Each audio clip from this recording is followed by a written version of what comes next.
memberikan sinyal kepada Ganjar dan Erick Thohir sebagai capres dan cawapres di pemilu 2024. Seberapa besar keseriusan PAN untuk meminang Ganjar Erick? Kita bahas bersama Viva Yoga Mauladi, Wakil Ketua Umum PAN, dan juga Burhanuddin Muhtadi, Direktur Eksekutif Indikator Politik Indonesia. Selamat malam, Bung Viva Yoga, juga Bung Burhanuddin Muhtadi. Apa kabar? Selamat malam. Malam. Saya langsung aja deh ke Bung Viva Yoga. Kemarin itu Pak Zulhas cek ombak atau memang serius? Memang niatnya mau meminang Pak Ganjar juga Pak Erick?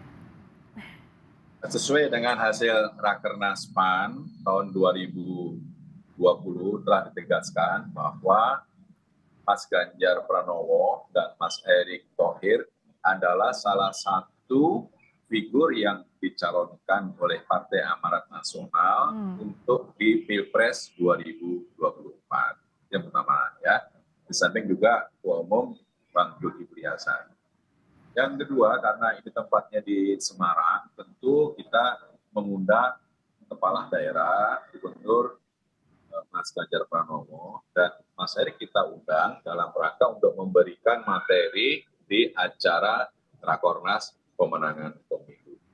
Dilihat dari perspektif itu, saya rasa nanti Partai Amanat Nasional akan memutuskan pasangan calon bersama-sama dengan Koalisi Indonesia Bersatu, yaitu dengan Golkar dan P3.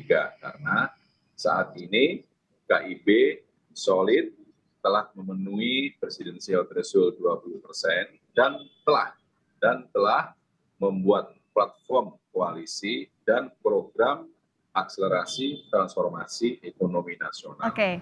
Jadi figur-figur nanti yang akan diputuskan oleh KIB adalah figur yang wajib untuk dapat menjalankan platform dan program koalisi untuk 10 tahun mendatang. Oke, jadi kalau nama belum ada Bung Viva, tapi betul nggak kalau kata Pak Jokowi, kenapa di Jawa Tengah ini kayaknya ada sinyal-sinyal deketin Pak Ganjar, betul? Mas Ganjar tidak usah didekatin karena memang Mas Ganjar itu sudah dekat dengan Partai Amanat Nasional. Jadi Mas Erick juga sudah dekat, bahkan Mas Erick Thohir itu sama Ketua Umum sudah seperti adik kakak dan setiap kegiatan Mas Erick Thohir juga hadir dalam kegiatan-kegiatan PAN. Jadi Mas Erick itu bukan orang lain seperti keluarga kami sendiri.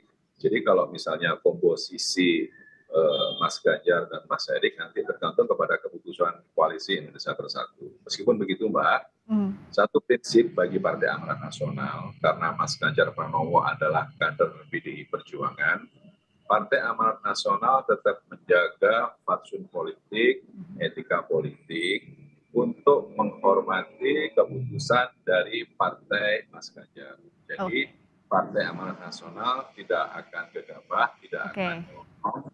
Segala keputusan itu ditentukan oleh partainya Mas Ganjar. Oh, partainya Mas Ganjar artinya PDI Perjuangan. Kalau dari Bung Burhan, gimana possibility-nya, gimana kemungkinannya duet pasangan Mas Ganjar dan Mas Erick ini?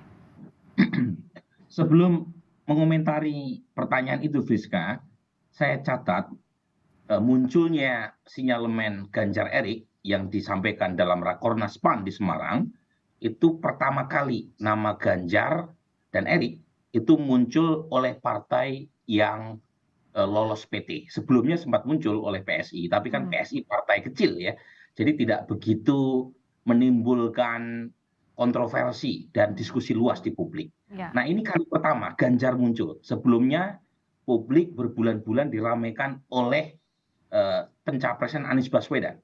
Nasdem, kemudian diikuti PKS dan Demokrat. Itu baru satu kubu, yaitu kubu yang kita sebut sebagai kubu perubahan. Nah, nama Ganjar baru pertama kali muncul, itu PAN yang menyuarakan. Meskipun belum titik ya, belum full stop, masih tanda koma. Karena masih menunggu titah dari Panglima tertinggi. Nah, ini istilahnya Bang Zul sendiri ya, dalam acara di Rakornas PAN kemarin.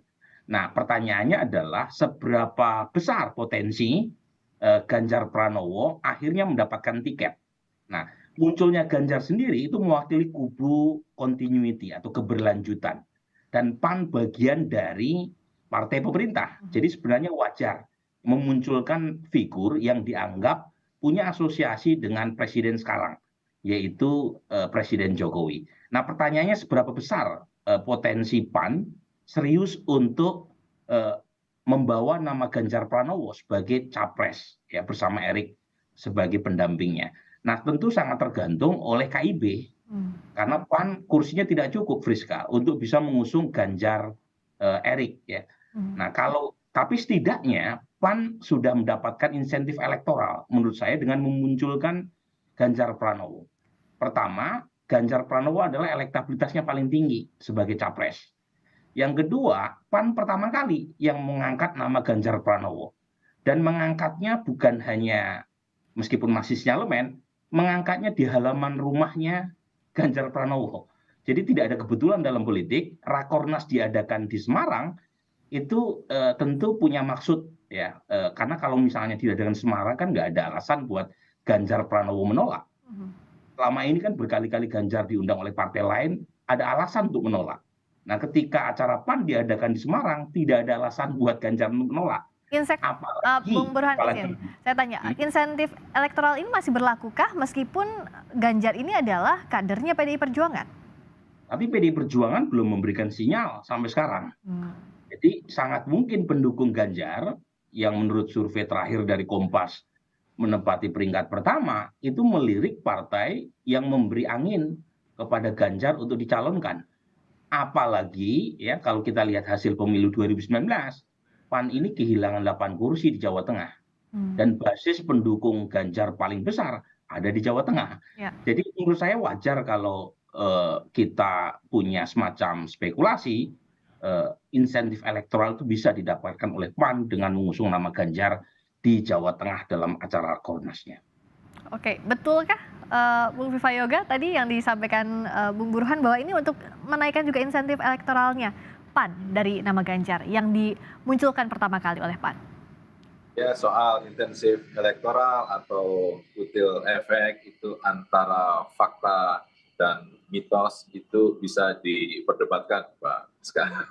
Tapi intinya bahwa kita hadir di Semarang karena memang dalam rangka untuk penguatan Partai Amanat Nasional di pemilu 2019 PAN kehilangan 8 kursi DPR RI dan kita ingin membangkitkan kembali semangat optimisme di Jawa Tengah dan alhamdulillah teman-teman Partai Amanat Nasional di Jawa Tengah punya semangat, punya optimisme perjuangan dan insya Allah nanti di pemilu 2024 akan ada kursi di DPR RI untuk di Jawa Tengah. Intinya bahwa proses untuk pasangan calon karena Mas Ganjar dan Mas Erik itu adalah salah satu figur yang telah diputuskan di Rakernas PAN tahun yang lalu, maka untuk keputusan pasangan calon akan ditentukan oleh masing-masing partai politik di KIB. Jadi intinya bahwa PAN, Golkar, P3 akan tetap bersama-sama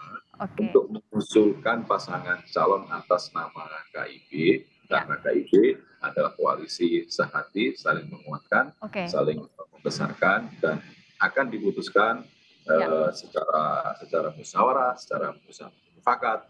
Oke, jadi di highlightnya KIB nanti yang memutuskan bersama-sama ya, itu yang digarisbawahi. Kalau terakhir Bung Burhan, apa sih catatannya?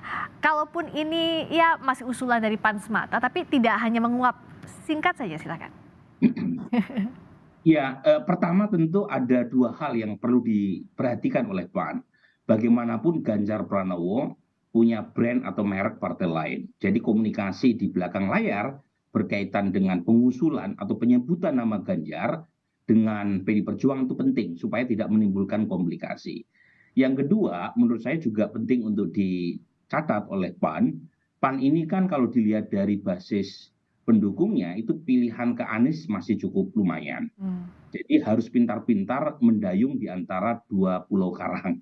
Karena bagaimanapun basis pendukung Anies masih cukup lumayan di PAN. Tapi saat yang sama PAN juga perlu menambah dukungan terutama di Jawa Tengah dan Jawa Timur yang merupakan basis Ganjar Pranowo yang notabene itu PAN relatif kurang dukungannya berdasarkan pemilu 2019.